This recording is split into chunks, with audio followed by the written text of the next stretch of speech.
আসসালামু আলাইকুম and very good evening once again. গত ক্লাসটা আমরা preparation of financial statement complying IFRS, tax, VAT and RGC regulations. তো গত ক্লাসে আমরা ট্যাক্সের একটা প্র্যাকটিক্যাল আসপেক্ট দেখেছিলাম। আপনারা খেয়াল করেছেন যে রিটার্ন কিভাবে লিখতে হয় সেটির একটি পার্ট দেখানো হয়েছিল আপনাদেরকে।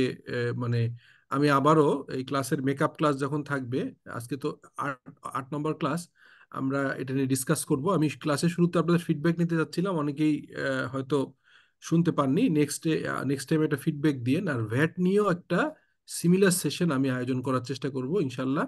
নেক্সট ক্লাসেই দেখি একটু ভ্যাটের টিমের সাথে করে, আর একটা ভ্যাটের টিম আছে আমি ক্লাস নিচ্ছি ওদের সাথে, আর একটু প্র্যাকটিক্যালি কিভাবে আমি ভ্যাটটা করাতে পারি। সো আজকে আপনাদের যে কটা বেসিক, মানে প্রিপারেশন অফ ফাইন্যান্সিয়াল স্টেটমেন্টের বেসিক যে আইটেমগুলো আমাদের গ্যাপ আছে, তার ভিতর একটা হচ্ছে আর্নিং পার শেয়ার। হ্যাঁ, আর্নিং পার শেয়ার আমরা সবাই জানি যে আর্নিং পার শেয়ারটা জরুরি হয়। কেন জরুরি হয় দেখেন, আমরা যখন আপনার আর্নিং পার শেয়ারটা কেন প্রয়োজন হয়, আমরা যখন দেখছিলাম যে অলিম্পিক ইন্ডাস্ট্রিজ লিমিটেড, হ্যাঁ এটা আহ, আপনার হচ্ছে একটা লিস্টেড কোম্পানি।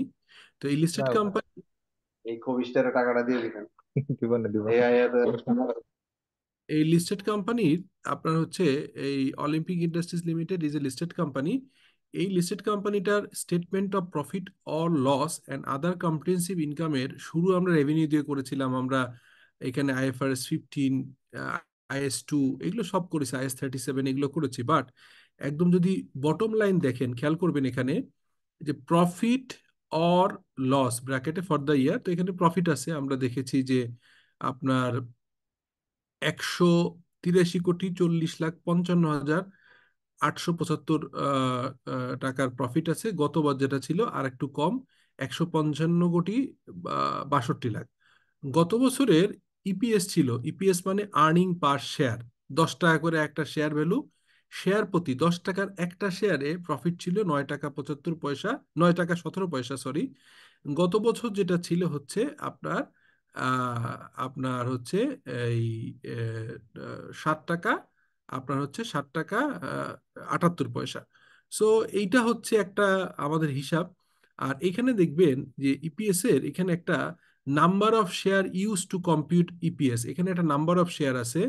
সেখানে শেয়ারের সংখ্যা আমরা যদি পড়ি তাহলে দেখব 19,99,000, সরি, 19,99,00,000, 19,99,38,886 শেয়ার। গত বছরও তাই ছিল। তো আমরা ব্যালেন্স শিটে যখন এখানে দেখি, ব্যালেন্স শিটে যখন আমরা এখানে খেয়াল করবেন আপনারা ইকুইটি পার্টে, তখন আপনি দেখবেন এই যে শেয়ার হোল্ডার্স ইকুইটি, এই যে দেখেন ওইখানে যে ফিগারটা দেখলেন, এখানে 10 দিয়ে গুণ করা, অর্থাৎ এখানে সংখ্যা কত, সংখ্যা হচ্ছে আপনার 19,99,00,000। আর এখানে দেখবেন এটাই হয়ে গেছে যখন শেয়ার ক্যাপিটাল 10 টাকা করে পার শেয়ার, যে কারণে এই শেয়ারের ভ্যালুটা এখানে আছে হচ্ছে 199,93,00,000। হ্যাঁ, তার মানে একটা শূন্য গুণ হয়েছে। আর সঙ্গে আপনি আর একটা ফিগার দেখতে পাচ্ছেন, যেটা হচ্ছে আপনার যদি দশমিক দেখি তাহলে হচ্ছে 865,62,62,78,000। এটা হচ্ছে রিটেন আর্নিংস। রিটেন আর্নিংসটাও তো আমরা দেখতে পাই এখানে, এই যে রিটেন আর্নিংস এর ব্যালেন্স। তো এগুলো আমরা ডিসকাশন করেছি। আজকে আমাদের মূলত এই যে নাম্বার অফ শেয়ার, এখানে দুইটা জিনিস বলছে, খেয়াল করেন, বেসিক, বেসিক অ্যান্ড ডাইলিউটেড। হ্যাঁ, ইপিএস পার শেয়ার। তাহলে এখন বেসিকটা কি, ডাইলিউটেডটা কি? Have you any idea? আপনারা কেউ বলবেন আমাকে কাইন্ডলি যে বেসিক ইপিএসটা কি আর ডাইলিউটেড ইপিএসটা কি, প্লিজ।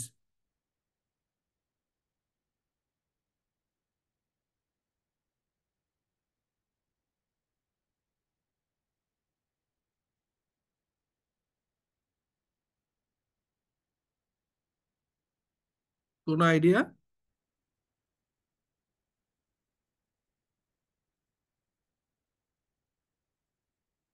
ওকে, আপনারা শেয়ার করতে না চাইলে আর কিছু করার নেই, আমি নিজেই বলছি। সেটা হচ্ছে মানে শেয়ার করলে বা কোশ্চেন করলে ক্লাসের ভিতরে আগ্রহটা জাগে। যাই হোক, ইপিএস হচ্ছে, ডাইলুটেডটা তো ওই যেটা হলো যে মানে একটা আগের আহ, মানে সামনের এর সাথে ম্যাচ করে বা প্রিভিয়াস ইয়ারের সাথে ম্যাচ করে আর কি মনে হয় ই করা, বা বোনাস শেয়ার ইস্যু করলে সেটার সাথে ম্যাচ করে এরকম দাঁড়িয়ে ওকে, এরকম। মানে কিছু একটা ধারণা আপনার আছে, সলিড ধারণা নেই, আমি ক্লিয়ার করছি। আমি একটা এক্সাম্পলও দিব আপনাদেরকে, একটা এক্সাম্পল দিয়ে বুঝিয়ে দিব যে কিভাবে করতে হয়। এটা আমার মনে হয় খুবই গুরুত্বপূর্ণ, এটা বুঝলে সবটাই বুঝতে পারবেন। তো যাই হোক, আমরা তাহলে বলি ইপিএসটা দেখি যে ইপিএস বলতে কি। আমি সরাসরি আইএফআরএস থেকে পড়ি। Earning per share, EPS is a simple profit figure divided by number of share. The standard concentrate on determining the number of share to be used. এই নাম্বার অফ শেয়ার ইম্পর্টেন্ট। একটু আগে যে ভাই আমাকে answer দিলেন, উনি যখন বলছিলেন যে নাম্বার অফ শেয়ার কি আপনার কারেন্ট হবে না পটেনশিয়াল শেয়ারও ধরবেন, সেই কারণেই বেসিক ইপিএস হয় আবার ডাইলুটেড হয়। তো কি বলছে, the standard concentrate on determining the number of shares to be used in the competition and gives limited guidance on the computation of profit figure. The consistent use of the price, of the price earning ratio, অর্থাৎ আপনার P ratio মানে কয় টাকা earning এর এগেনস্টে শেয়ারের দাম কত হতে পারে। মানে আপনি সিম্পল, আপনি 10 টাকার একটা শেয়ার মার্কেটে এখন বিক্রি হচ্ছে 120 টাকায়, তাহলে পার ভ্যালু 10 টাকা, বিক্রি হচ্ছে 120 টাকায়। তাহলে 10 টাকার এগেনস্টে তো আপনি হিসাবটা করছেন, এখানে দেখাতে পারলেন যে 10 টাকার এগেনস্টে 9 টাকা 17 পয়সা প্রফিট। কিন্তু এই শেয়ারটাই যদি মার্কেটে আপনার হচ্ছে 120 টাকায় মার্কেট ভ্যালু হয়, তখন যে ইপিএসটা হয় সেই ইপিএসটা আসলে আমরা দেখতে পারি ক্যাপিটাল ইল্ড বলে, মানে কতটুকু আপনি এখান থেকে প্রফিট পাচ্ছেন তখন শেয়ার মার্কেট বলে ধরা হয়।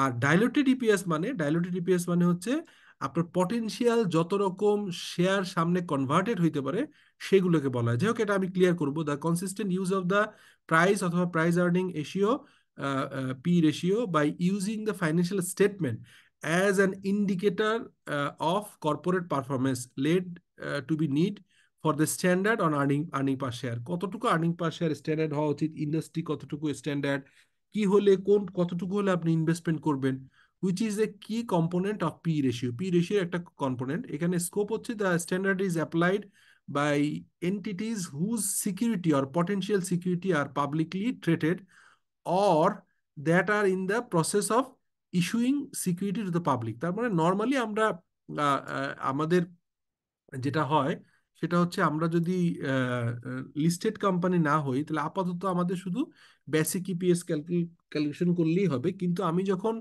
লিস্টিং এ যাওয়ার নিয়ত করছি অথবা আমি লিস্টেড কোম্পানি, তখন হচ্ছে ডাইলুটেড ইপিএসটাও বের করতে হয়।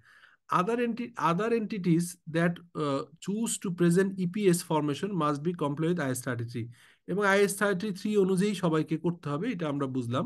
তারপরে if both parent and consolidated statement are presented in the single report, EPS is required only for the consolidated statement। যখন আপনি কনসোলিডেটেড স্টেটমেন্ট করবেন, মানে আমাকে যেটা কনসোলিডেশন বলে, তার মানে যখন আপনি হচ্ছে এই একাধিক মানে এক এক এক এক এক বা একের অধিক সাবসিডিয়ারি প্রতিষ্ঠান থাকবে আপনার, মানে প্যারেন্ট সাবসিডিয়ারি থাকবে, তখন আপনি কনসোলিডেটেড ইপিএসও ক্যালকুলেশন করতে হবে। আচ্ছা, যাই হোক, এখানে দেখেন according to IS-33 earning per share, হ্যাঁ, এটা কিভাবে, how much profit or losses did company earn for each ordinary share হিসাবে হবে। তখন আমরা একটাকে বলি বেসিক ইপিএস, যেটা আপনি বললেন প্রেজেন্ট, হ্যাঁ, সেটা কিরকম, net profit or loss for the period attribute to the ordinary shareholder. মানে অর্ডিনারি শেয়ার হোল্ডার আছে, যেমন ওখানে দেখেছিলাম আমরা 19 কোটি শেয়ার আছে, 20 কোটির মতো নাম্বার অফ অর্ডিনারি শেয়ার দিয়ে ভাগ হয়। এইখানে আমরা দেখলাম, আপনি খেয়াল করেন যে অর্ডিনারি শেয়ার ছিল 19,99,00,000 টাকা, আর প্রফিট ছিল হচ্ছে নেট প্রফিট বিফোর ট্যাক্স ছিল আপনার 183 কোটি টাকা। তাই 183 কোটি টাকা দিয়ে ভাগ দিয়েছিলাম হচ্ছে 19,99,38,886। কিন্তু যখন আমি এটাকে ডাইলুটেড বলছি কোনটা, খেয়াল করেন, adjust net profit all loss for the period, যখন আপনার একটা অ্যাডজাস্টমেন্ট আসে অনেক ক্ষেত্রে, attribute to the ordinary shareholder, adjust number of ordinary share, আমরা ডাইলিউশন হিসাব করে অ্যাডজাস্টমেন্ট করব for the effect of diluted potential ordinary share. কি কি ধরনের নতুন আপনার মানে পটেনশিয়াল শেয়ার আসতে পারে সেটাও কিন্তু এখানে আসবে।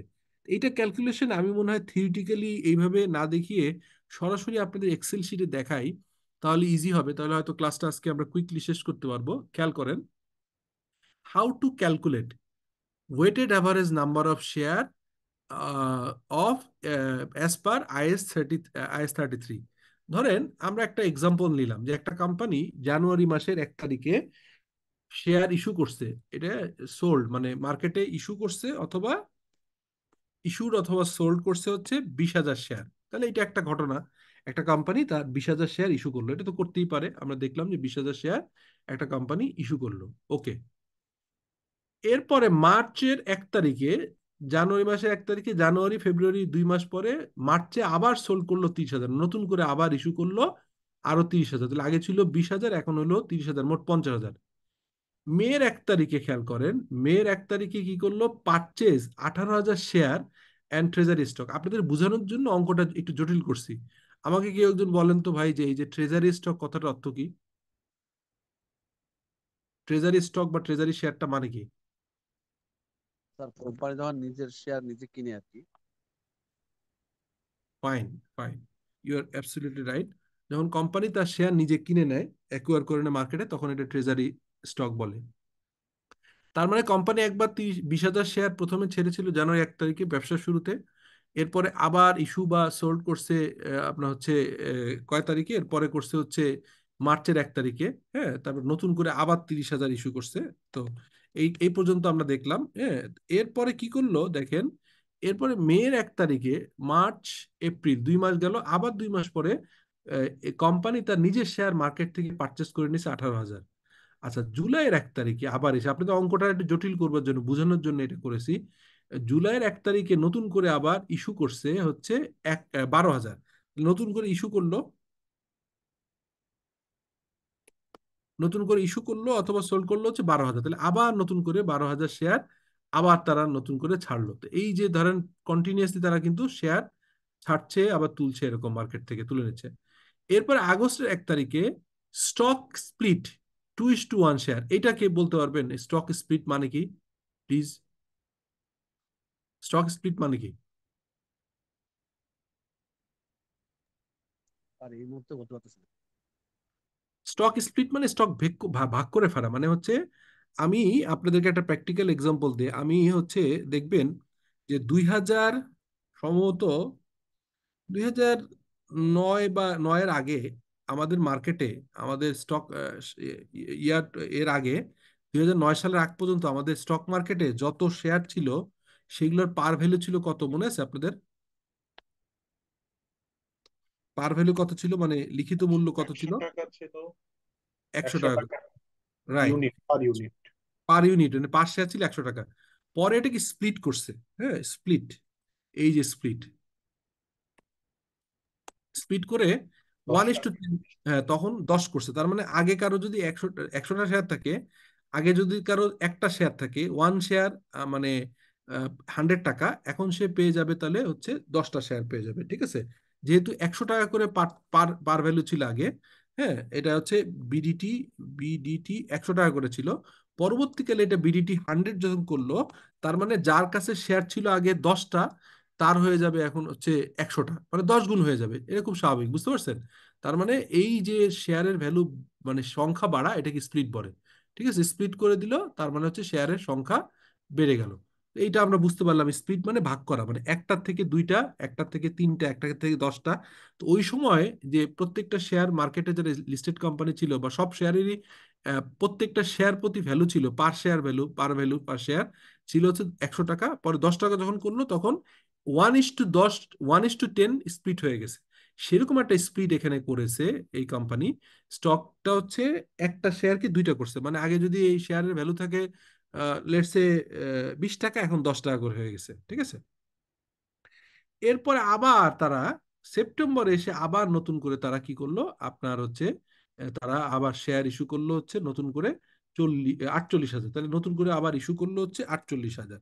সো আপনারা দেখতে পাচ্ছেন যে আবার নতুন করে ইস্যু করলো 48,000। ঠিক আছে, এরপরে দেখেন সেপ্টেম্বর 1 তারিখে এসে তারা ইস্যু করলো। আর নভেম্বরের 1 তারিখে তারা কি করলো, আপনার নভেম্বরের 1 তারিখে এসে তারা এটাকে আপনার হচ্ছে ইয়ে করে ফেললো, এটাকে বলে আপনার নভেম্বরের 1 তারিখে তারা এসে এটাকে 10% স্টক ডিভিডেন্ড দিল।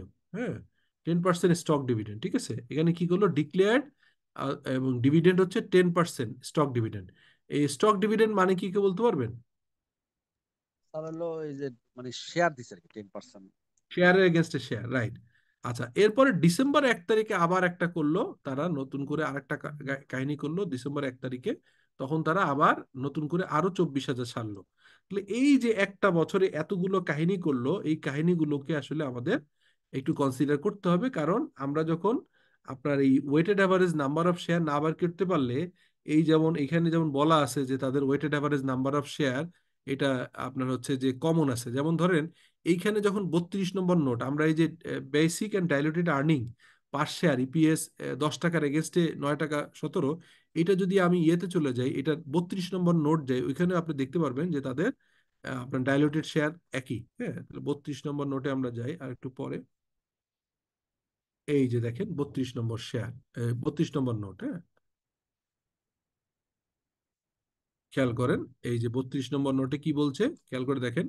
ইপিএস আর্নিং পার শেয়ার, ওই যে বলছিলাম যে তাদের প্রফিট হয়েছে earning attribute to the ordinary shareholder, net profit after tax. Net profit after tax ছিল 183,40,55,875। Weighted average number of ordinary share outstanding during the period ছিল 19,99,000, 19,99,38,886। তাহলে এই যে ওয়েটেড অ্যাভারেজ কথাটা বললো, এই ওয়েটেড অ্যাভারেজ বের করবার জন্য আমি এখানে এই যে বললাম যে এতগুলা কাহিনী ঘটছে, এখন weighted average number of share কত। বোঝা গেল ওয়েটেড অ্যাভারেজ নাম্বার অফ শেয়ারের ইম্পর্টেন্সটা বোঝা গেল? জি স্যার। জি স্যার। ওকে, তাহলে ওয়েটেড অ্যাভারেজ নাম্বার কিভাবে বের করে দেখেন। জানুয়ারি 1 তারিখে সোল্ড করছে 20,000, তাহলে ফ্র্যাকশন যেহেতু 20,000 ইন্টু 1, হ্যাঁ এটা কোনো অসুবিধা নেই, আমরা লিখলাম। তারপরে আপনার সোল্ড করছে আবার 30,000, এখানে 30,000 লিখলাম, এখানে 30,000, ঠিক আছে। আচ্ছা, এখানে ফ্র্যাকশন অফ মান্থ কি বুঝাইছে, যে এই হচ্ছে আপনার এই কি বলে আপনার হচ্ছে এই আহ, কি বলে কয় মাস চলছে, এটা হচ্ছে আপনার জানুয়ারি মাসের 1 তারিখ, আর হচ্ছে আপনার আহ, এই জানুয়ারি মাসে 1 তারিখ, আর হচ্ছে আপনার তাহলে মাত্র 1 মাস ছিল, সিম্পল 1 মাস ছিল হচ্ছে 20,000। মানে এরপরে আবার নাম্বার চেঞ্জ হয়ে গেছে, তাহলে 20,000 শেয়ার ছিল অনলি 1 মান্থ, তাহলে এখানে ফ্র্যাকশন অফ মান্থ 1। আচ্ছা, এরপর দেখেন আপনার ফ্র্যাকশন অফ মান্থ 1, তাই না?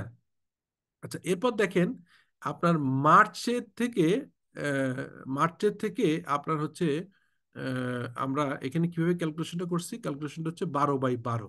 মানে 12/12 মানে এই 20,000, এই যে সরি 20,000 শেয়ার পুরো বছর ছিল। দেখেন জানুয়ারি মাসে ইস্যু করছে, ফেব্রুয়ারি মার্চ এপ্রিল, তার মানে প্রথম যে 20,000 শেয়ার ইস্যু করছিল, এই শেয়ার হোল্ডাররা এই ব্যবসার পুরো বছরেরই কিন্তু প্রফিটের হকদার। খেয়াল করেন, এই যে ধরেন প্রথম মাসে জানুয়ারি মাসে যে 20,000 শেয়ার ছাড়া হয়েছিল, তারা পুরো মাস, তার মানে তারা 12/12 পুরো বছর তারা এটাকে এই জন্য 1। কিন্তু খেয়াল করেন এরপরে যখন মার্চে হচ্ছে 30,000 শেয়ার ইস্যু করা হয়েছে, তখন তারা কয় মাস পায়নি খেয়াল করেন। তারা পায়নি হচ্ছে জানুয়ারি জানুয়ারি 1, ফেব্রুয়ারি 2, তাহলে 2 মাস পায়নি, তাহলে পেয়েছে তারা 10 মাস। তাহলে এই 10/12 তারা 10 মাস পেয়েছে, এই জন্য ফ্র্যাকশন হয়েছে আপনার 8.83, দেখেন ক্যালকুলেশন এখানে দেওয়া আছে 10/12। আচ্ছা, এরপরে মেয়ের 1 তারিখ যখন আবার ট্রেজারি পারচেস করা হয়েছে 18,000, তো দেখেন এখানে আমি ট্রেজারি পারচেসের কারণে নেগেটিভ করে দিচ্ছি, মানে এটা পারচেজ হয়ে গেছে, রিটার্ন হয়েছে। এই 18,000 শেয়ার কয় মাস চলবে, এটা চলবে হচ্ছে দেখেন গেছে কয় মাস, আপনার খেয়াল করেন আপনার হচ্ছে মে, তো তার মানে জানুয়ারি ফেব্রুয়ারি মার্চ এপ্রিল 4 মাস।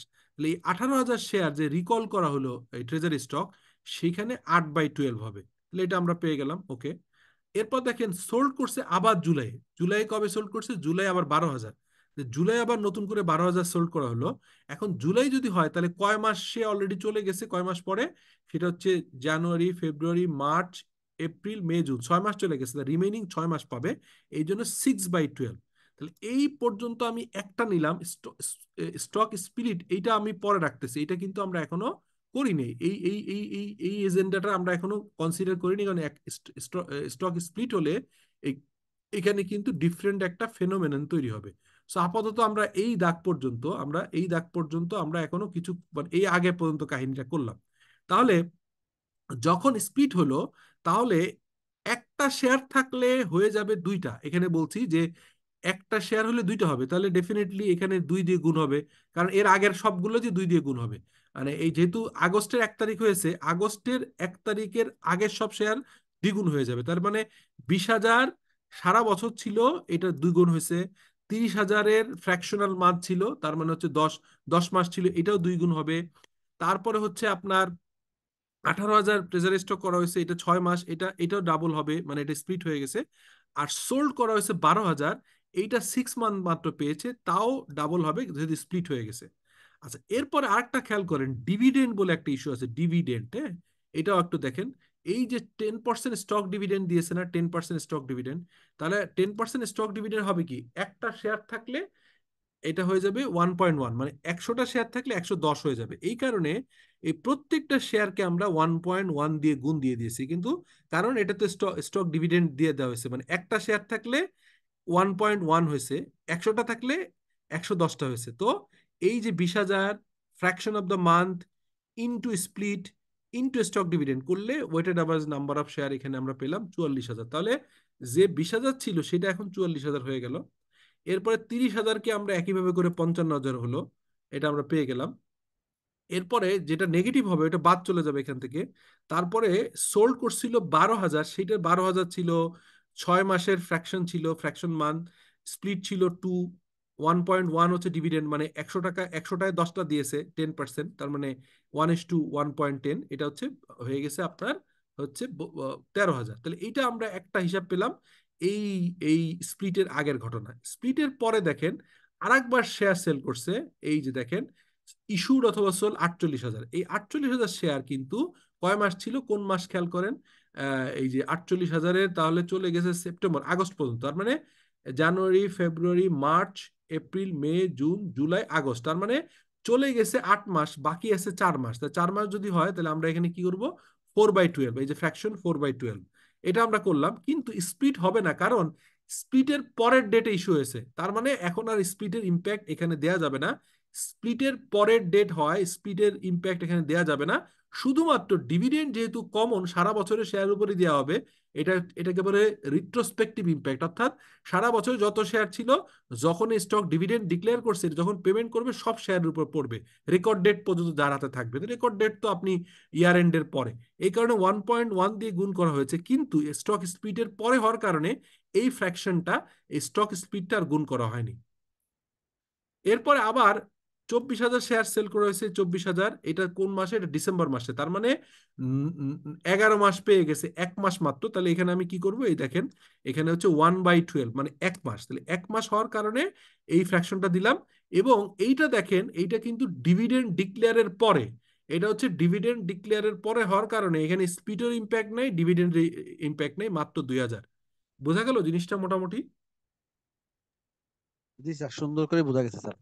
আচ্ছা, তাহলে আমি weighted average number of share পেলাম এখানে হচ্ছে 1,05,400। এখন আমার যদি সেলস হয় 5 লাখ টাকা, আমি একটা এক্সাম্পল দিয়েছিলাম, 5 লাখ টাকা সেলস, লেস সিওজিএস হচ্ছে 2,40,000, তাহলে জিপি হয় 2,60,000, ওপেক্স সেলস অ্যাডমিন আদার দিছিলাম 70,000, তারপরে এটা পাইছিলাম EBIT, earning before income, interest and tax, তারপরে ইন্টারেস্ট ছিল ব্যাংক ইন্টারেস্ট 7% ধরছিলাম ওই সময় যখন ক্যালকুলেশনটা করছিলাম, এই 14,000 বাদ দিয়ে ইবিটি, আর্নিং বিফোর ট্যাক্স হচ্ছে 76,000।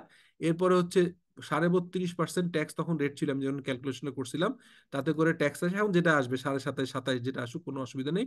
ট্যাক্সের 32.5 ধরে এখানে আপনার ট্যাক্স পেয়েছিলাম 57,200। এই বাদ দেওয়ার পরে নেট প্রফিট আফটার ট্যাক্স, এই নেট প্রফিট আফটার ট্যাক্স, হ্যাঁ, মানে আফটার ট্যাক্স মানে নেট প্রফিট সবকিছু বাদ দেওয়ার পরে আফটার ট্যাক্স প্রফিট হচ্ছে আমি পেলাম 1,18,800। তাহলে এখানে এরপরে প্রেফার্ড ডিভিডেন্ড, অনেক সময় প্রেফার শেয়ার থাকলে এটা নাও থাকতে পারে, না থাকলে থাকবে না, প্রেফার্ড ডিভিডেন্ড অনেকেরই থাকে না, লিস্টেড কোম্পানি থাকে। প্রেফারেন্স শেয়ার যদি থাকে তাহলে বাদ দিয়ে নিতে হবে, আর না হলে বাদ দিতে হবে না। যদি এখানে প্রেফারেন্স শেয়ার না থাকতো তাহলে আমি এটা বাদ দিতাম, হ্যাঁ, মানে বাদ দিতাম না, কিন্তু আমি ধরে নিলাম তর্কের খাতিরে প্রেফারেন্স শেয়ার আছে। তো প্রেফারেন্স শেয়ার থাকলে আপনার প্রেফারেন্স শেয়ারটা বাদ দিয়ে নিতে হবে। তো এইটা এখানে আসলে একটু ভুল হয়েছে, এইটা মাইনাস হচ্ছে এই কলাম। আচ্ছা, আর এখান থেকে বাদ যাবে হচ্ছে আপনার প্রেফারেন্স শেয়ার বাদ দিয়ে, এখানে একটু হিসাবটা ভুল হয়েছে, এইটা মানে হচ্ছে এই কলাম হবে ইকুয়াল টু, সরি, জাস্ট একটু কারেকশন করে দিচ্ছি। আপনার প্রেফারেন্স শেয়ার বাদ দিয়ে হিসাবটা করতে হবে, equal to this figure minus preferred dividend ছিল হচ্ছে এইটা। এটা বাদ দেওয়ার পরে যেটা আসে 1,10,800। এইটা হচ্ছে profit available for common share holder. আমি এটা গল্প করি আপনাদের, হ্যাঁ। আপনারা যখন বাসায় দাওয়াত দেন, খেয়াল করবেন, যখন বাসায় দাওয়াত দেন তখন প্রথমে হচ্ছে বাইরের অফিস কলিগ টলিগদের খাইয়ে দেন, তারা দূরের বাসা চলে যায়। এরপরে হচ্ছে বন্ধু বান্ধবদের সেকেন্ড ব্যাচে খাওয়ান, থার্ড ব্যাচে হচ্ছে ভাই বোন যারা আছে থাকেন, ফোর্থ ব্যাচ বা শেষ ব্যাচে হচ্ছে বাসায় যেসব ভাই বোন বা বাপ মা থাকে বা আপনারা নিজেরা খান। সো অলওয়েজ মনে রাখবেন যে কমন শেয়ার হোল্ডাররা হচ্ছে সবচেয়ে সবকিছু বাদ দেওয়ার পরে, যে ইন্টারেস্ট বাদ দিয়েছি, তারপরে প্রেফার্ড শেয়ার বাদ দিয়েছি, বাদ দেওয়ার পরে যে অংশটা ছিল 1,10,800, এই টাকা profit for the common share holder. এই কমন শেয়ার হোল্ডারদের যে প্রফিট, এইটা হচ্ছে আমাদের এখানে আমরা বের করছিলাম। এই টাকাটাকেই আমরা ভাগ দিয়েছি হচ্ছে এই যে 1,05,000। তাহলে এখানে কি ভাগ দিব খেয়াল করেন, এখানে আমরা বের করছি হচ্ছে এই ফিগার, মানে 1,10,800 ডিভাইডেড বাই হচ্ছে এই যে weighted average number of share. তাহলে আমরা হচ্ছে বেসিক ইপিএস পেলাম হচ্ছে আহ, এক 1 টাকা 5 পয়সা। বোঝা গেল এটা পুরোপুরি? জি স্যার, বোঝা গেছে। ওকে, এখন স্যার একটা প্রশ্ন ছিল, করা যাবে? প্লিজ প্লিজ বলেন। হ্যাঁ স্যার, ওই যে ধরেন অলিম্পিকে যে স্যার ওই যে 19 লাখ যে শেয়ারটা দেখালো, এটা তো ওয়েটেড এভারেজ করে ওই শেয়ারটা ওইখানে ওরা নিয়ে আসে নাকি স্যার? জি জি জি জি জি জি, ওই ওকে, ক্যালকুলেশনটা করেছে। থ্যাংক ইউ, থ্যাংক ইউ জি, স্যার। এখানে একটা জিনিস আপনাদেরকে বলি, সেটা হচ্ছে অলিম্পিকে সারা বছর যদি বাই সেল শেয়ার না হয়, একটা জিনিস খেয়াল করেন, ওদের এখানে ওয়েটেড অ্যাভারেজ হিসাবে এই ক্যালকুলেশন করতেও হয়নি। কাদের করতে হবে এটা বলে রাখি, যাদের কোনো বছরে শেয়ার ইস্যু হবে তাদেরই শুধুমাত্র এই ক্যালকুলেশন করতে হবে। অলিম্পিকে যে করেন তার প্রমাণটা আপনি দেখাই আপনাকে, একটা জিনিস খেয়াল করেন, অলিম্পিকের এইসব কিছু ক্যালকুলেশন করতে হয়নি, কারণ অলিম্পিকের গত বছরের যে শেয়ার সংখ্যা ছিল, এই যে 19,99,000 আটত্রিশ 19,99,38,86, এই একই সংখ্যার শেয়ার এই বছরও ছিল। তার মানে এই সারা বছর অলিম্পিক কোম্পানি কোনো ট্রেজারি স্টক কেনে নাই, নতুন করে কোনো শেয়ার ইস্যু করে নাই, ফলে তাদের ওয়েটেড অ্যাভারেজের এই ক্যালকুলেশনটাই করতে হয়নি, যেটা আমি জটিল করে করলাম। যদি একই বছরে, যেমন আমি যে ক্যালকুলেশনটা দেখাচ্ছিলাম, এই ক্যালকুলেশনটা তো বারবার তো আর এরকম হবে না, আপনার লাইফে একবার আসবে। হ্যাঁ, আপনার তো এরকম সবসময় এরকম ক্যালকুলেশন করার কোনো প্রয়োজন হয় না, কারণ এই হিসাবটা কিন্তু বছরে লাইফে একবার সাধারণত লাগে। হ্যাঁ, আপনার প্রতি এরকম তো আমি অঙ্কে বোঝানোর জন্য আপনাদেরকে এটা বুঝিয়েছিলাম, কিন্তু আপনার এটা কিন্তু সব সময় লাগবে না। কেন লাগবে না? এই জন্য লাগবে না যে আপনার হচ্ছে এইটা সব সময় এরকম ভাবে সারা বছরে এরকম হিসাব হয় না, মানে এরকম ভাবে আপনার নতুন করে শেয়ার ইস্যু বা এগুলা ঘটনা ঘটে না। যেহেতু ঘটনা ঘটে না, এই কারণে কিন্তু আমি হচ্ছে আপনাদেরকে মানে এত বেশি ডিটেইল দেখতে হবে না, কিন্তু যেহেতু অলরেডি আমরা এইটা ইয়ে করেছি একবার, হচ্ছে যে অলরেডি আপনার হিসাবটা করেছি, এই হিসাবটা করার কারণে আমরা দেখালাম যে এখানে এই যে 33, যেহেতু আমি আপনাদের হিসাবটা একবার করে দেখালাম, কেন এই হিসাবটা আপনাদের দিয়ে দিব, যে আপনারা যখন যদি কোনো কোম্পানিতে কাজ করেন যেখানে এরকম শেয়ার ইস্যু হচ্ছে, তাহলে এই ক্যালকুলেশন করতে হবে, আদারওয়াইজ পরীক্ষায় পাশের জন্য প্রয়োজন হবে। কিন্তু নর্মালি আপনার প্র্যাকটিক্যাল লাইফে আপনি সাধারণত সাধারণত এরকমই পাবেন যে নতুন করে শেয়ার ইস্যু হবে না। আচ্ছা, এবার তাহলে বলেন ডাইলুটেডটা কি? ডাইলুটেডটা আপনাকে ওই ভাইকে একটু আগে উদাহরণ দিচ্ছিলাম। ডাইলুটেড শেয়ার মানে হচ্ছে যে নতুন করে আপনার ডাইলুটেড শেয়ার কি সেটা আমরা ডেফিনেশন দেখলেই বুঝতে পারবো। ডাইলুটেশন মানে হচ্ছে, ডাইলুটেশন মানে এই যে দেখেন, এই যে অর্ডিনারি শেয়ারের সংখ্যা, অর্ডিনারি শেয়ার আর কমন শেয়ার। আমার স্ক্রিন দেখা যায় তো ভাই? স্যার দেখা যাচ্ছে স্যার। ওকে, তাহলে দেখেন, হ্যাঁ জি বলেন। আচ্ছা, দেখেন অর্ডিনারি শেয়ার হচ্ছে অর্ডিনারি শেয়ার আর common shares or common stock an equity instrument that is subordinate to all other classes of equity instrument. An ordinary share participate in the profit for the period only after other all type of share. মানে প্রত্যেক share holder, প্রত্যেক bond holder, share preference share holder প্রত্যেকে টাকা পয়সা দেওয়ার পরে যেটুকু থাকে সেটাই তারা ভোগ করবে। যেমন such as preferred share have participated, মানে অন্যদের টাকা দেওয়ার পরে। পটেনশিয়াল, এখন দেখেন এই যে পটেনশিয়াল অর্ডিনারি শেয়ার, এইটাই ডাইলিউশন লাগে। এই যে আমরা ডাইলুটেড বললাম, যে যদি কখনো এমন হয় যে আপনার শুধুমাত্র অর্ডিনারি শেয়ার নাই, সাথে সাথে আবার আপনার এই কনভার্টেবল, ভবিষ্যতে কনভার্টেবল অর্ডিনারি শেয়ার আছে, এরকম যদি হয় তাহলে ডাইলুটেড শেয়ার বের করতে হয়। কিরকম? এই ফাইন্যান্সিয়াল ইনস্ট্রুমেন্ট অর আদার আদার হচ্ছে contract that may entitle its holders to ordinary shares। কি কি হইতে পারে?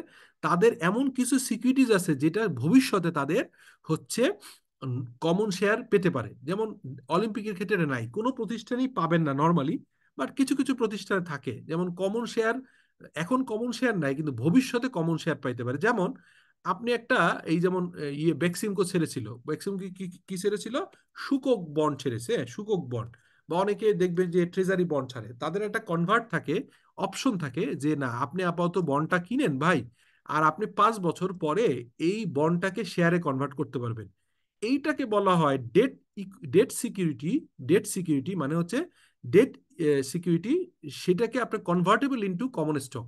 তার মানে কিছু কিছু লোন বা কিছু কিছু বন্ড, কিছু কিছু ডিভেঞ্চার, যেটাকে অপশন দেয়া থাকে এটাকে, যে ভবিষ্যতে শেয়ারে কনভার্ট করা যাবে, এরকম যদি কিছু আপনার প্রতিষ্ঠানে থাকে, তাহলে আপনাকে ডাইলুটেড ইপিএস বের করতে হয়, ডাইলুটেড নাম্বার অফ শেয়ার বের করতে হয়। তো এটা থাকে না সাধারণত, আমরা পাই না, খুব কম। কনভার্টেবল প্রেফার শেয়ার কেউ যদি এরকম কনভার্টের অপশন থাকে। শেয়ার ওয়ারেন্ট, যদি শেয়ার ওয়ারেন্ট থাকে, শেয়ার ওয়ারেন্ট মানে হচ্ছে যে আপনি ভবিষ্যতে কোনো শেয়ার অপশন দিলেন যে কেউ ইউজ করবে। শেয়ার অপশন এমপ্লয়ীদের বলা থাকে যে ভাই, তুমি হচ্ছে আমার এখানে চাকরি করো, 3 বছর পরে চাকরি করলে তুমি আমার এখানে তোমার 3 বছর চাকরি করলে তুমি 5টা শেয়ার পাবা। হ্যাঁ, 5 বছর শেয়ার করলে 5টা শেয়ার পাবা, এই 10টা শেয়ার পাবা। এরকম যদি এমপ্লয়ি অপশন থাকে, এরকম হলেও বের করতে হয়। শেয়ার রাইট যদি থাকে, শেয়ার রাইট আর একটা আছে। তারপরে এমপ্লয়ি স্টক পারচেজ অপশন, যদি কেউ যদি মনে করে যে এমপ্লয়ীদের কিছু শেয়ার ভবিষ্যতে সেল করার অপশন দিব, কেউ 10 বছর চাকরি করার পরে এমপ্লয়ীদেরকে আমি একটা পারচেজ প্ল্যান দিব যে আমার কোম্পানির শেয়ার তুমি কিনতে পারবা। এটা ম্যারিকো সহ গ্লোবাল কোম্পানিগুলো আছে। Contractual right of purchase share, যেটাকে আমরা শেয়ার বেস পেমেন্ট বলি, এরকম যদি কিছু থাকে। আর contingent issuance of contract agreement, এটা হচ্ছে ওই যে আপনি IFRS 2 শেয়ার বেস পেমেন্ট ওইখানে আছে। তার মানে এরকম কোনো ফিচার থাকলে তখন অর্ডিনারি শেয়ারের সাথে আরেকটা নতুন ক্যালকুলেশন বের করতে হয়, এটার নাম potential ordinary share. Potential ordinary share যখন বের করতে পারেন, তখন এই পটেনশিয়াল অর্ডিনারি শেয়ার হোল্ডারদের সংখ্যা দিয়ে ভাগ দিয়ে যখন ইপিএস বের করেন, তখন বলে ডাইলুটেড ইপিএস। আমি বুঝাতে পারছি আপনাকে কথাটা? আবারও বলি, যখন টোটাল প্রফিটকে, যেমন এখানে আপনি দেখেন টোটাল প্রফিটকে, তার হচ্ছে টোটাল প্রফিট হচ্ছে 183 কোটি টাকাকে ভাগ করছে number of weighted average number of share 19,99,00,000, তখন যেটা পেয়েছে এটাকে বলা হয় বেসিক। এই বেসিক এবং ডাইলুটেড একই, কারণ তাদের কোনো রকম এইরকম কোনো অপশন নাই যে ভবিষ্যতে কনভার্টেবল, মানে শেয়ারে কনভার্ট হতে পারে এরকম কোনো ডেট নাই। ভবিষ্যতে কনভার্ট হইতে পারে প্রেফারেন্স শেয়ার, কমন স্টক, এরকম কিছু নাই। Share warrant, share option, share right, এরকম কিছু নেই। এরকম কিছু থাকলে তখন এটাকে আমরা বলবো potential ordinary share.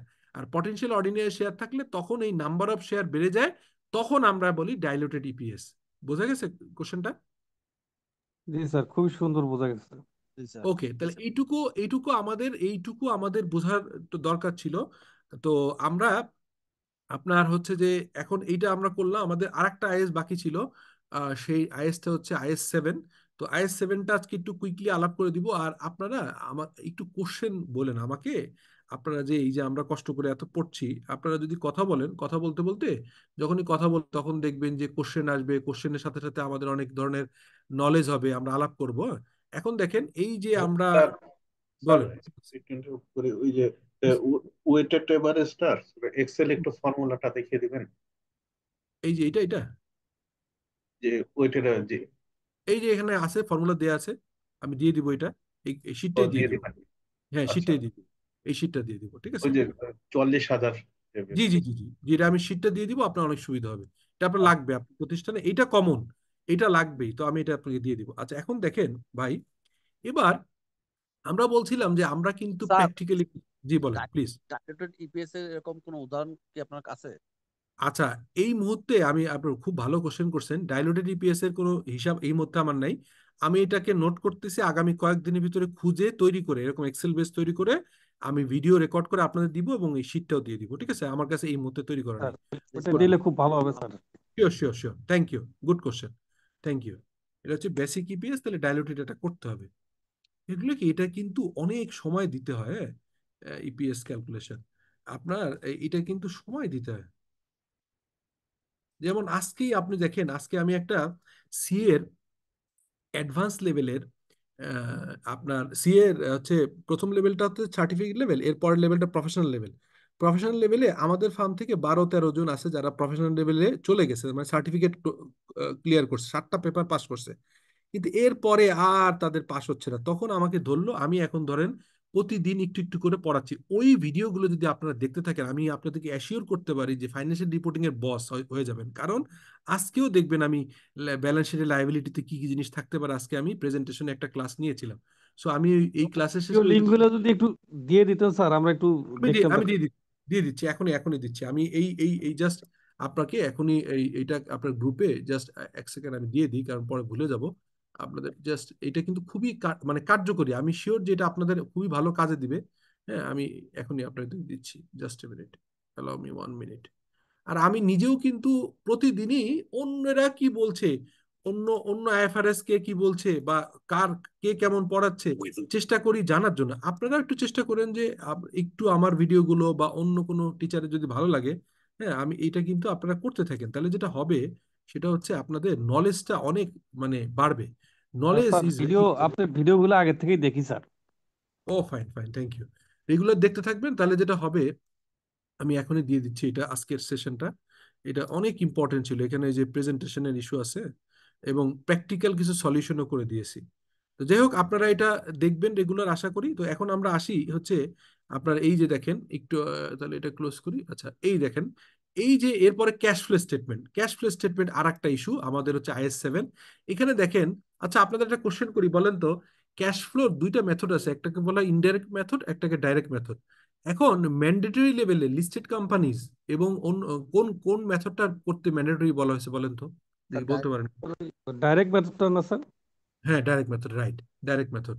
Direct method আর ইনডাইরেক্ট মেথডের ডিফারেন্সটা আপনাদেরকে বুঝাই দেই, খুব এটা ইন্টারেস্টিং। হ্যাঁ, এই যে সেলস পান না আপনারা, সেলস আমি দেখাই।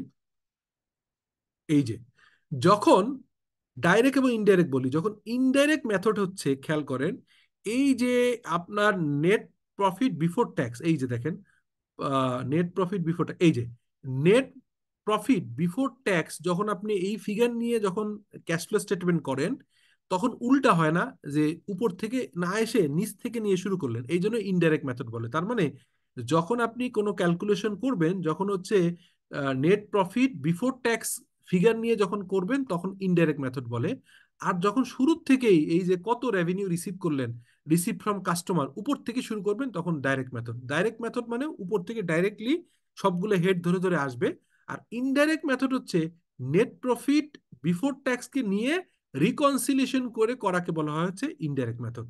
সো ইনডাইরেক্ট মেথড আমরা এখানে শিখতে পারি আমাদের একাডেমিক পারপাস, বাট এখন প্রফেশনালি সব জায়গায় হচ্ছে ডাইরেক্ট মেথড লাগে। এই যেমন ধরেন ডাইরেক্ট মেথডের example, cash flow from operating activities. এটা 3টা পার্ট থাকে ক্যাশ ফ্লোর। একটা cash flow from operating activities, second হচ্ছে cash flow from investing activities, আর cash flow from financing activities. এই cash flow becoming more important from 1 January 2027, কারণ তখন ইনকাম স্টেটমেন্ট দিয়ে এখানে করা না, ইনকাম স্টেটমেন্ট যেভাবে দেখানো না রেভিনিউ, এই ফরম্যাটটাও হয়ে যাবে হচ্ছে আপনার এই ক্যাশ ফ্লোর ফরম্যাটের মতো। তখন তারা লিখবে income from operating activities, income from investing activities, income from financing. এভাবে করে কিন্তু আপনার হচ্ছে ইনকাম স্টেটমেন্টের প্রেজেন্টেশনটাও ক্যাশ ফ্লোর সাথে সামঞ্জস্যপূর্ণ করে করবে। সো এটাও মানে আমি জানি না আপনারা আমার এই ক্লাসটা দেখেছিলেন কিনা, যদি না দেখেন এইটাও কিন্তু আরেকটা জিনিস যে একটু দেখে রেখেন। কারণ এখন হয়তো আপনারা আপাতত মনে করছেন যে না, আমি তো স্যার আছে দেখছি, রেগুলার ফলো করছি, কিন্তু যখন খুঁজতে যাবেন তখন মাঝে মাঝে আপনার যেটা হবে, তখন আপনার হঠাৎ করে রেফারেন্স খুঁজে পাবেন না। আপনার যখন ক্লাস অফিসে যে আপনার কেউ বললো যে ভাই কি বলে, শুনলাম যে IFRS 18 আসতেছে, সো IFRS 18টা তোমরা জানো কিনা। হ্যাঁ, তো IFRS 18 যখন আপনি শিখবেন দেখবেন, তখন কিন্তু আপনার জন্য কঠিন হয়ে যাবে। তো এখানে রেফারেন্স দিয়ে রাখি আপনার IFRS 18।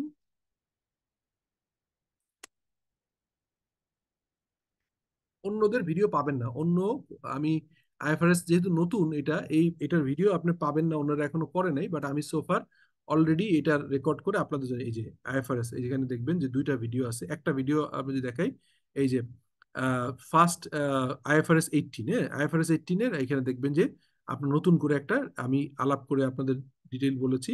কারণ IFRS 18টা এটা চেঞ্জ হয়ে গেছে, এটা কিন্তু আপনার হচ্ছে আগের মতো নাই। তো আমি আপনাদেরকে এইটা একটু দিয়ে দিই, এটা একটু দেখেন, কারণ ওই ক্যাশ ফ্লোর সাথে মিল রেখে আপনাদের এই ইয়েটা আসতেছে। তো সেই কারণে এটা একটু দেখেন, যদি এই এই নিয়ে কোনো কোশ্চেন থাকে তাহলে আপনাদের সুবিধা হবে। এই যে নতুন যেটা 2027 সাল থেকে ম্যান্ডেটরি, আপনি চাইলে এখনো করতে পারেন, এরকম যে IFRS 18 সেটা আমরা দিয়ে দিলাম। তো যাই হোক, IFRS 18 নিয়ে বলেছিলাম আপনাদের আলাপ করবো, আজকে একটু বলে দিলাম, আপনারা একটু দেখে নিন। তো যাই হোক, এখন আমরা আপনাদের নতুন কাজ থাকলো বাসায়, যে একটা ভিডিও দিয়েছি হচ্ছে CA প্রফেশনাল লেভেলের রিপোর্টিং এর, ফাইন্যান্সিয়াল রিপোর্টিং যেটা আপনারা এই ক্লাস করছেন ওইটা একটা দিলাম, আর একটা দিলাম হচ্ছে আপনার এই IFRS 18। তো IFRS 18 এই অনুযায়ী করে ইনকাম স্টেটমেন্ট করার কথা বলে। তাহলে প্রথমটাকে বলে cash cash flow from operating activities. এখানে কি থাকে? Cash receive from customer and others, মানে কাস্টমার থেকে সরাসরি কত টাকা পেয়েছেন, that is receive. Cash paid two supplier and employees, মানে সরাসরি ডাইরেক্ট COGS, মানে কত টাকা পে করছেন আপনার গুডসের জন্য এবং এমপ্লয়ির জন্য, এটা বাদ দিবেন। প্রথম হবে ক্যাশ রিসিভ ফ্রম হচ্ছে কাস্টমার্স অ্যান্ড আদার, মানে কত টাকা কাস্টমারের থেকে এবং আদার রিসিভ করছে। সোজা কথা, এটা রিসিভ পেমেন্ট। আমরা যে আমাদের অর্গানাইজেশনে রিসিভ পেমেন্ট করতাম আগে, এক সময় যখন IFRS ছিল না, এটা one kind of receive payment. Accrual basis of accounting A receive পেমেন্টের ফরম্যাট যেটা, সেটা হচ্ছে আপনার হচ্ছে ক্যাশ ফ্লো স্টেটমেন্ট। তাহলে আপনি এখানে রিসিভ ফ্রম কাস্টমার লিখলেন, তারপর হচ্ছে কত টাকা সাপ্লায়ারকে পেইড করেছেন এবং কত টাকা এমপ্লয়ীদের পেইড করেছেন, দিয়ে বাদ দেওয়ার পর যে ফিগার পেলেন, এই ফিগারকে আমরা বলি cash generated from operation. Operation থেকে তাদের ক্যাশ জেনারেট করছে হচ্ছে 454 কোটি টাকা। এরপরে বাদ দেওয়া হয়েছে ব্যাংক চার্জেস, ব্যাংকে কত টাকা ইন্টারেস্ট দেওয়া হয়েছে, ব্যাংক চার্জেস মানে বিভিন্ন রকম চার্জ, তারপর ইন্টারেস্ট পেইড বাদ দেওয়া হয়েছে, আর ইনকাম ট্যাক্স পেইড। এটা বাদ দিয়ে যে ফিগারটা পেয়েছে, এই ফিগারটাকে বলা হয় net cash generated, net cash generated from operating activities. এখন দেখেন, এইটাই কিন্তু লিস্টেড কোম্পানিগুলোর আরেকটা জিনিস দেখাইতে হয়। আপনি খেয়াল করেন, আমি ইপিএস এর পরে যখন ইপিএস দেখাচ্ছিলাম, এরপরে আরেকটা জিনিস আপনারা খেয়াল করেন নাই। আমি আপনাদের যেহেতু প্র্যাকটিক্যালি জিনিসগুলো বলছি, হোপফুলি যে এই ইয়েটা আপনারা দেখে খুব আনন্দ পাবেন এবং রিয়েলি প্র্যাকটিক্যালি মিলাইতে পারবেন। দেখেন, এখানে যখন আমি এই অলিম্পিকের ইপিএস দেখাচ্ছিলাম, তখন তারা ইপিএস এর পরে আরেকটা জিনিস দেখাচ্ছে, খেয়াল করেন। 33 নম্বর নোটে আছে নেট অ্যাসেট ভ্যালু। তারপর টোটাল অ্যাসেট কত ছিল, লেস টোটাল লাইবিলিটি বাদ দিয়ে যে ফিগার পেয়েছিলাম, সেটা হচ্ছে আপনার শূন্য বাদ দিলে হয় হচ্ছে 1065 কোটি টাকা। আর তাদের শেয়ার সংখ্যা 19,99,00,000। তাহলে তাদের প্রত্যেকটা শেয়ার প্রতি অ্যাসেট আছে 53 টাকা। তার মানে বোঝা যাচ্ছে গত বছর যেটা প্রত্যেকটা 10 টাকার শেয়ার এগেনস্টে ওই কোম্পানির অ্যাসেটের ভাগ ছিল আপনার 50 টাকা, এবছর বেড়ে হয়েছে 53 টাকা। তাহলে বোঝা যাচ্ছে যে এই কোম্পানির পারফরমেন্স ভালো। মানে গত বছরের থেকে আপনি যে শেয়ার কিনেছেন, আপনার per net share, net value per share বেড়েছে। এরপর দেখেন আরেকটা যে ক্যালকুলেশন, যেটা একটু আগে বলছিলাম, নেট অপারেটিং ক্যাশ ফ্লো পার শেয়ার। এখন দেখেন, এই যে cash flow from operation activities as per statement of cash flow, এখানে আমরা বের করছিলাম যে তার ক্যাশ ফ্লো ছিল হচ্ছে আপনার 375 কোটি টাকা হচ্ছে অপারেশন থেকে ক্যাশ জেনারেট হয়েছে সারা বছর। কত টাকা ক্যাশ জেনারেট হয়েছে, এইটা ডিভাইডেড বাই তাদের ordinary number of weighted average number of share হচ্ছে 10 টাকা পার শেয়ার, ব্যালেন্স শিটে আছে আপনারা জানেন 19,99,00,000। এটা ভাগ দিলে তাদের ক্যাশ ফ্লো হয় হচ্ছে 18 টাকা। আর গত বছর ছিল 6 টাকা 95 পয়সা। এখন আপনি বলেন তো, যে ব্যাংকাররা যারা আপনার কোম্পানিতে লোন দেয় অথবা আপনার শেয়ার হোল্ডার, তারা এই যে শেয়ার প্রতি ক্যাশ ফ্লো, আপনার অপারেটিং ক্যাশ ফ্লো যে বেড়েছে, এটা দিয়ে কি বুঝবে, এটা কি ভালো কি মন্দ, কেউ একজন বলতে পারবেন? এটা একটু বলেন তো ভাই।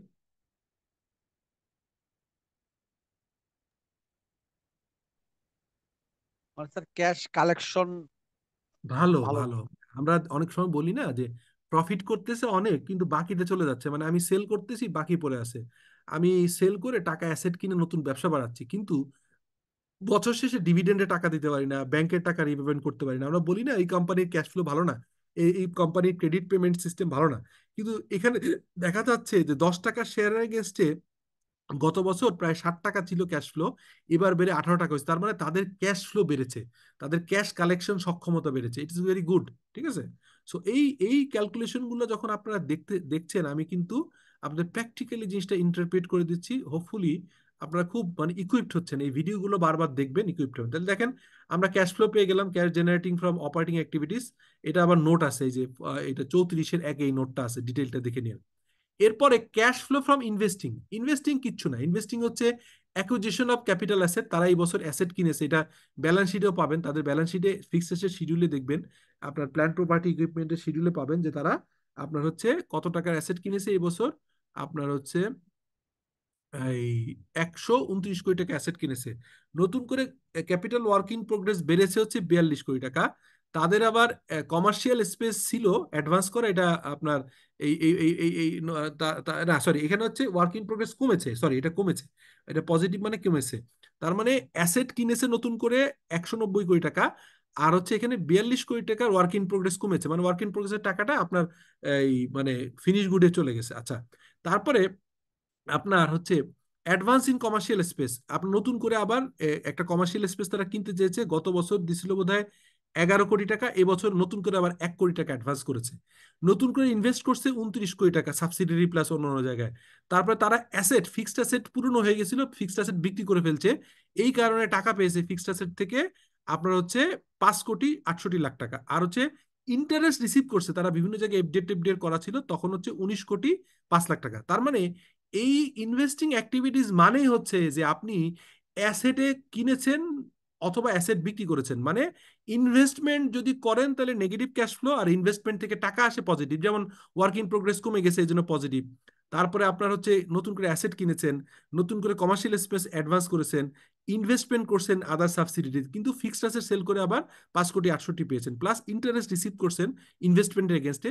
অতএব এখানে দেখা যাচ্ছে তাদের হচ্ছে ইনভেস্টিং অ্যাক্টিভিটিসে নেগেটিভ ক্যাশ ফ্লো আছে 92,29,00,000 টাকা। আর লাস্টেরটা হচ্ছে cash flow from financing activities. এই ফাইন্যান্সিং অ্যাক্টিভিটিস সোজা কথা, আপনি হচ্ছে ব্যাংকের বা বিভিন্ন জায়গা থেকে ফাইন্যান্সিং করেন। উপরেরটা হচ্ছে অপারেশন, মানে আপনার সেল বাই ডাইরেক্ট অ্যাক্টিভিটিস। নিচেরটা হচ্ছে ইনভেস্টিং, মানে ফিক্সড অ্যাসেট বা নন কারেন্ট অ্যাসেট কিনছেন কি বিক্রি করছেন, এটা একটা ইস্যু। আর থার্ডটা হচ্ছে আপনি যে আপনার ক্যাপিটালে বা লোনে কোনো বাড়ছে কমছে কিনা, যেমন শর্ট টার্ম লোন, এখানে আপনি রিপেমেন্ট করছেন, তার মানে ব্যাংকের টাকা নেন নাই এছাড়া ব্যাংকের টাকা যেহেতু ক্যাশ ফ্লো ভালো, দেখেন প্রচুর ক্যাশ ফ্লো হয়েছে, গত বছর ছিল 138 কোটি টাকা, এবার হয়েছে 375 কোটি টাকা ক্যাশ ফ্লো আসছে। তো তারা ক্যাশ ফেলে না রেখে ব্যাংকের লোন, শর্ট টার্ম লোনকে 89 লাখ টাকা 89 কোটি টাকা পে করে দিচ্ছে, লং টার্ম লোন 23 কোটি টাকা পেমেন্ট করছে। তারপরে হচ্ছে লিজ ফাইন্যান্সের টাকা, প্রতি বছর বছর লিজের টাকা চলে যায় 2,10 কোটি। তারপরে হচ্ছে এখানে আর আর মানে কিছু লাইবিলিটি বাড়ছে, অন্য অন্য জায়গা থেকে কিছু বাকিতে প্রোডাক্ট কিনে ব্যাংক ফাইন্যান্সিং নিছে, লাইবিলিটি ফর আদার ফাইন্যান্স, এখানে 5 কোটি টাকা মাত্র বাড়ছে। আর সারা বছর ডিভিডেন্ড পেইড করছে হচ্ছে 112 কোটি টাকা। সো যেহেতু ডিভিডেন্ড পেইড করা হয় এই ফাইন্যান্সিং অ্যাক্টিভিটিস এর পার্ট, কারণ ব্যবসায় যারা ওনার, যারা টাকা দেয়, তারাই তো আপনাকে ফাইন্যান্সিং করছে, তারাই তো আপনাকে ইনভেস্ট করছে, তো তাদের যে ডিভিডেন্ড এখান থেকে বিয়োগ যায়। তো এটা বাদ দেওয়ার পরে তাহলে এই increase or decrease in cash flow, তাহলে ক্যাশ ফ্লো ইনক্রিজ করছে হচ্ছে 400, সরি আপনার নেট ক্যাশ ফ্লো ইনক্রিজ করছে হচ্ছে 47,57,00,000। আর গত বছরের ক্যাশ ওপেনিং ব্যালেন্স ছিল হচ্ছে ক্যাশ অ্যান্ড ক্যাশ 39 কোটি টাকা, এটা যোগ করে ক্লোজিংটা পেয়ে যায়। সো এই যে ক্যাশ ফ্লো স্টেটমেন্টটা, এটা কিন্তু ইন্টারেস্টিং, এবং এটা কিন্তু এই যে এখানেও দেখেন নেট অপারেটিং ক্যাশ ফ্লো পার শেয়ার, এই যে বললাম না গত বছর ছিল 60 টাকা, এবার হচ্ছে 18 টাকা 76 পয়সা, এই ক্যালকুলেশন 34 নম্বর নোটে আছে। সো আমি আজকে অনেক ডিটেইল করে আপনাদেরকে IS-33 এবং IS-7 সম্পর্কে বললাম। আমার রিকোয়েস্ট থাকবে IS-7 এর আরো একটা ভিডিও প্রয়োজনে আমি দিয়ে দিব, এইটা প্লাস আরো একটা ভিডিও দেখে এই দুইটার উপরে, প্লাস আজকে একটা সি এর মানে সি এর যে প্রফেশনাল লেভেলে যে ক্লাস নিচ্ছি ওটা একটা ভিডিও দিলে ওটা দেখেন, দেখে আপনারা নেক্সট ক্লাসে প্রিপারেশন দেখেন আমাকে কোশ্চেন করার জন্য। আমরা টানা 8টা ক্লাস নিয়ে ফেললাম, আমরা নেক্সট ক্লাসে আপনাদের কোশ্চেন থাকতেই হবে। কোশ্চেন না থাকলে বুঝবো যে আপনারা আইদার সব বুঝতে পারছেন অথবা কিছুই বুঝতে পারছেন না, অথবা এই কোর্সটাকে গুরুত্ব দিচ্ছেন না। সো গুরুত্ব দেওয়ার জন্য হলেও একটু কোশ্চেন করেন। সো আজকে এখানে শেষ করি, আমি খুব টানা ক্লাস নিলাম, মানে স্যার খুব ফাস্ট হয়েছে। জি বলেন। ওই বলেন। ইপিএস এর ক্যালকুলেশনটা স্যার একটু দিয়ে দেন। ও আর আচ্ছা, এখন ইপিএস এর ওই যে আইএস ইপিএস এর নোটটা স্যার দেন। হ্যাঁ আমি দিয়ে দিচ্ছি, ওটাও দিয়ে দিচ্ছি, ওইটা একদম মানে সফট কপি আছে, খুব ভালো, ওইটা আপনি কাজ করতে পারবেন, আমি এটা কিন্তু এটা পিডিএফ করে দিচ্ছি আপনার এই সফট কপিটা। আর ওইটা তো ক্যালকুলেশনটা তো ইপিএস আপনার লাগবে, ওইটা তো আমি দিচ্ছি, ওইটা তো সিম্পল আপনার হচ্ছে এক্সেল। তো আমি দিয়ে দিচ্ছি, আমি সবগুলো দিয়ে দিচ্ছি আপনার ওই যে ওইটার ওই যেটা আপনার ইপিএস এর ডিটেইল যে দেখলেন ওয়ার্ড ফাইলটা, ওটা পিডিএফ করে দিয়ে দিচ্ছি। আর ওইটা নাহলে ভেঙে যাবে ডিজাইনগুলো। আরেকটা জিনিস আপনাদেরকে দিয়ে দিব, সেটা হচ্ছে যে আর ইপিএস এর এক্সেল ফাইলটা দিলে ভালো হয় স্যার। এক্সেল দিচ্ছি, এক্সেল দিব, এক্সেলটা পিডিএফ করবো না, এক্সেলই দিচ্ছি, কারণ ফর্মুলা আছে তো। সো থ্যাংক ইউ, আজকের মতো এখানে শেষ করি। আপনারা ভালো থাকেন, আসসালামু আলাইকুম। ওয়ালাইকুম আসসালাম স্যার, আপনার থ্যাংক ইউ স্যার, আসসালামু আলাইকুম। জি আসসালামু আলাইকুম, থ্যাংক ইউ।